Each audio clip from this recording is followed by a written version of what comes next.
Welcome back. You're watching To The Point. Earlier today, Anil Sinha took charge of the CBI as its new director. But how damaged is the institution he now heads? How poor is its internal morale? And what do his illustrious predecessors think he needs to do to tackle the situation? With me are two former directors of the CBI, R.K. Raghavan and Vijay Rama Rao. Also with me is the Supreme Court lawyer who's exposed most of the stories that have damaged the institution's standing, Prashant Bhushan.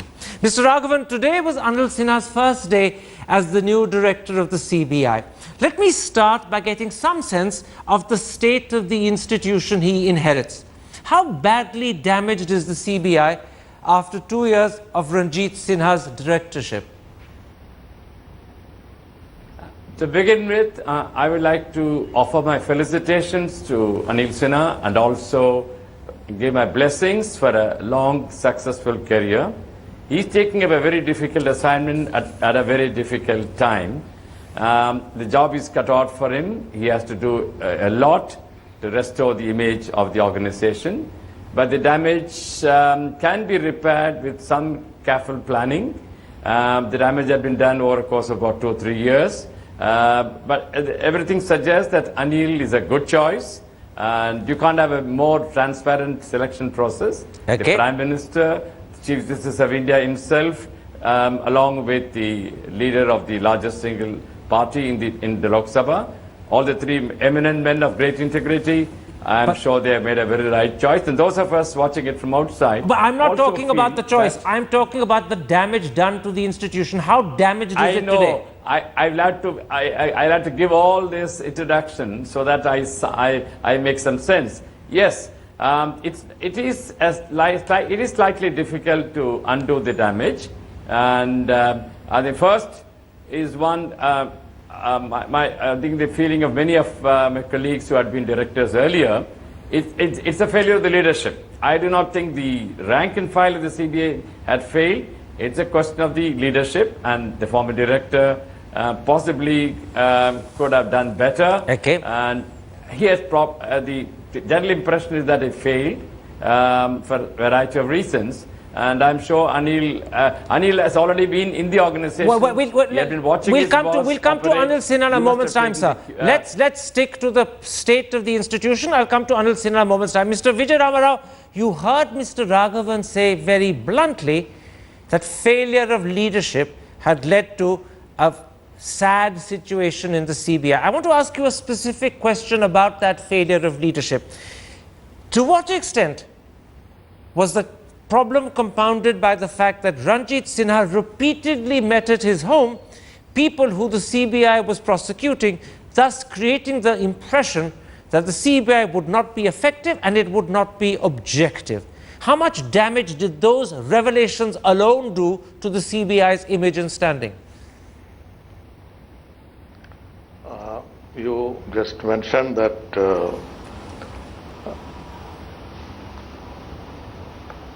how Mr. Sinha can repair the damage done to CBI. Well, I do not wish to say anything more about the damage or otherwise. The first thing I would expect him to do is to thoroughly study the case which is the subject matter of criticism, and also wherein Mr. Sinha is alleged to have seen some people who are connected with the accused persons in that case. I would expect him to go through the case thoroughly, and there are two ways of handling it. One is he verifies the allegations and then corrects the case and puts it in the right perspective.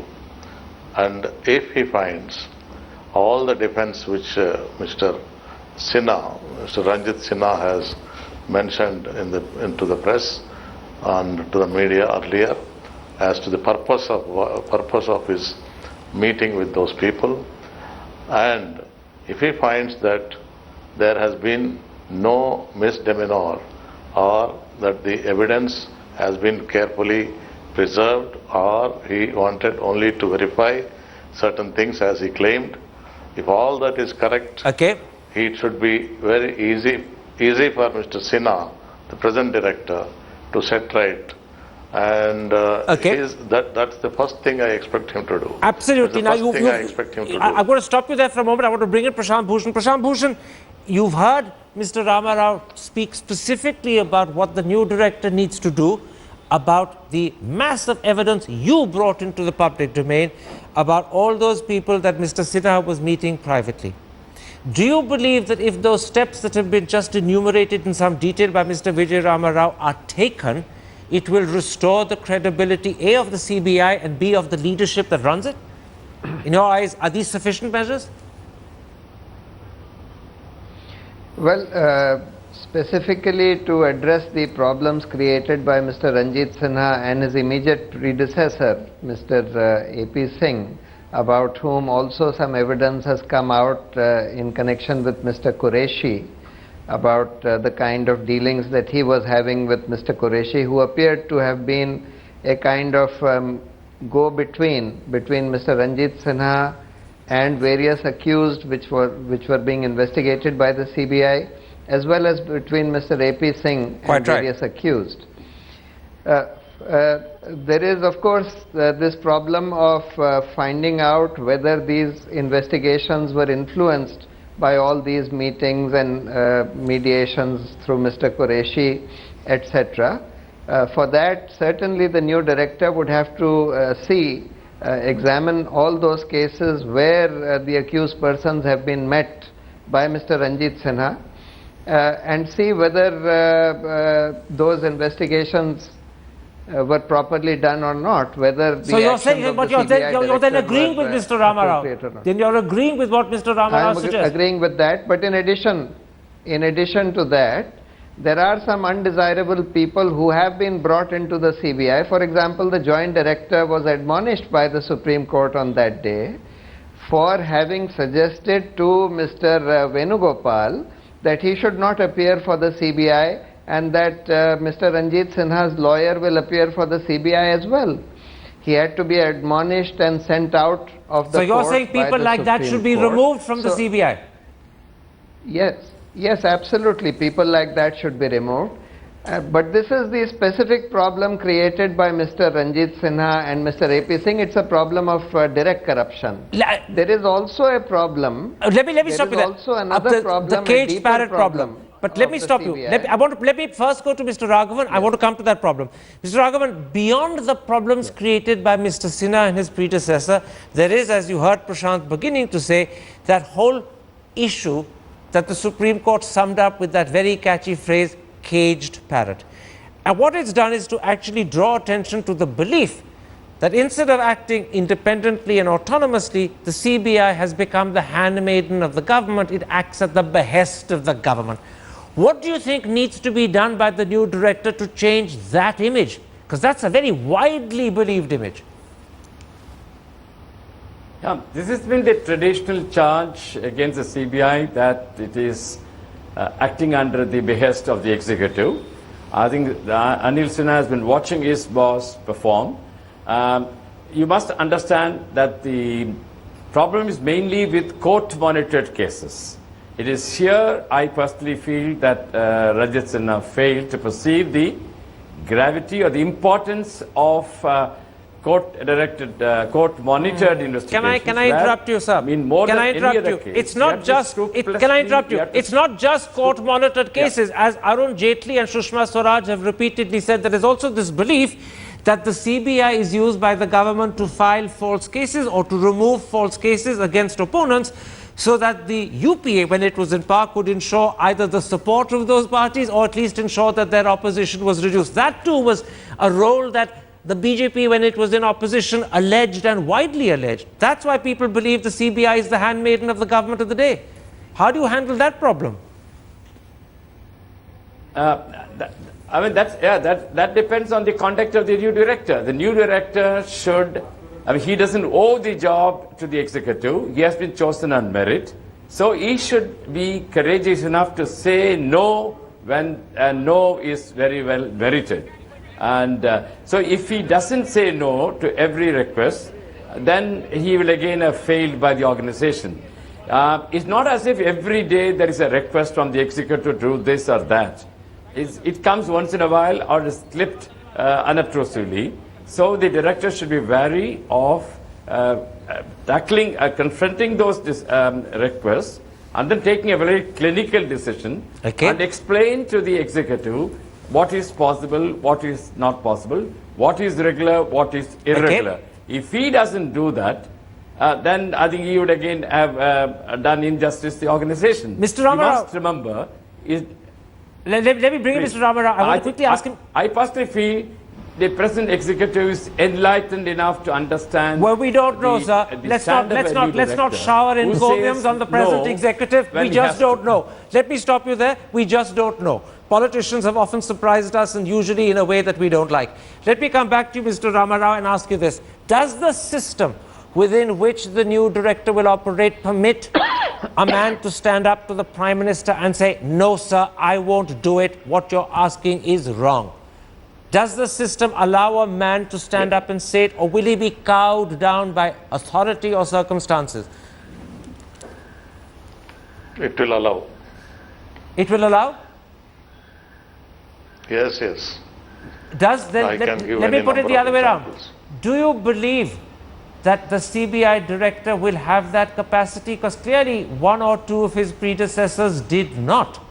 And I'm sure if you were asked these questions when they were just starting their jobs, you would have said, no, they will stand up. But they didn't. So how confident are you that this man will stand up and say, no, sir, when he believes no, sir, is the right answer? Well, I hope he will say no. Well, hope is only an expression of what you would like him to do. What about your confidence in his capacity to do it? I would certainly like him to do. He is capable of doing. Capable, yes. All of us are capable of saying no. It's a very easy word to pronounce. Does he have the strength to say no to the Prime Minister? That's what I'm asking. He can. He can. All right. Let me bring you in, Prashant Bhushan. One doesn't have to be. One doesn't have to say rudely to hell with you, that kind of thing. But one need not do what is not correct. Absolutely. A very polite no would be sufficient. Prashant Bhushan, a lot of the future of the CBI, if it's going to overcome that caged parrot image, if it's going to overcome the allegations that Sushma Swaraj and Arun Jaitley made when they were in opposition, depends upon the strength and character of the man on top. Do you believe Anil Sinha has that strength and character to stand up to a powerful man like Mr. Modi in the circumstances, and these are hypothetical, in the circumstances that Mr. Modi demands something that he shouldn't? See, there is no such that thing. Depends upon the character of... You asked me? No, I'm asked Prashant Bhushan. No, Prashant Bhushan. Prashant Bhushan, go ahead. That depends upon the character of Mr. Anil Sinha. Not much is known about him in the public domain. Unfortunately, the selection committee is dominated by two politicians, the Prime Minister and the Leader of Opposition. And past experience has shown that both the Prime Minister and the Leader of Opposition are interested in weak and pliable people at such posts which are going to investigate their own misdemeanors or their own corruption. Because the Leader of Opposition also comes from a party which has been in power and whose members are being investigated by the CBI for various acts of corruption. Therefore, both have a common interest. And today, as you know, you see there are also FIRs which have been filed against former, one I have filed against a former Supreme Court judge. So therefore there are these serious problems in the selection process. We have been saying that we should have I understand what you're saying about how the selection process should change. Let me bring in Mr. Raghavan. Mr. Raghavan, you were very confident that Anil Sinha is the right man. You were very confident that he will be able to correct the problems that he inherits. Now, what you've heard Prashant Bhushan say is that the very nature of the selection process is such that for convergent reasons, the Prime Minister and the Leader of the Opposition usually want a pliable man because they don't want a strong man who will reveal the misdeeds their party or their colleagues have been up to. How do you refute that? But do it quickly. I would like to respectfully differ with my good friend Prashant Bhushan. There is nothing like 100% objectivity, 100% neutrality in life. In real life, there are always people willing to bend, willing to make compromises. But the point is how much one is willing to go in diluting one's own values. But I don't think there can be a more transparent process of selection. This man has been selected both on merit and seniority. He's not a total outsider to CBI. He has already worked there. He has gained some experience. And he has watched Ranjit Sinha perform. So he must have taken a few lessons. He must have found out where things had gone wrong. So I don't think there can be a fairer selection process or they had a better candidate. So only time will tell whether Anil will stand up to pressures. My own conjecture is, after all that has happened during the past few years, he would know that if he trips up, if he makes any compromises, the whole world is watching him. He is on trial, and I'm sure he will come out with flying colors because he knows that lots of people are watching him. Let me stop you there, sir. I want to give the last word to Prashant Bhushan. I want to ask Prashant Bhushan how much confidence you take from that one point made by Mr. Raghavan, that having watched Ranjit Sinha go wrong and knowing that he'll be under very close scrutiny, Anil Sinha will be on guard that he makes no mistake. You have to give me a 10-second answer because we're out of time. How much confidence and reassurance do you take from that? Well, he would certainly, I expect him to be wary of creating a public scandal like Ranjit Sinha did. But then you see, he was in the same organization for the past 1 year, and he should have himself blown the whistle about what his predecessor had been doing. In other words, his failure to blow the whistle itself raises doubts in your minds. A man of integrity should have stood up, raised his hand and said, I'm sorry, my boss is doing the wrong thing. And if he didn't do that, you're not confident he'd stand up to the Prime Minister either. That may be a fair comment, but it will certainly, to a new man taking over his job, sound as if you're judging him a little harshly. My thanks to all three of my guests for joining me. Clearly, Anil Sinha is a man not just in the hot seat, but under scrutiny. There we end this particular episode. If you have been, thanks for watching. Goodbye.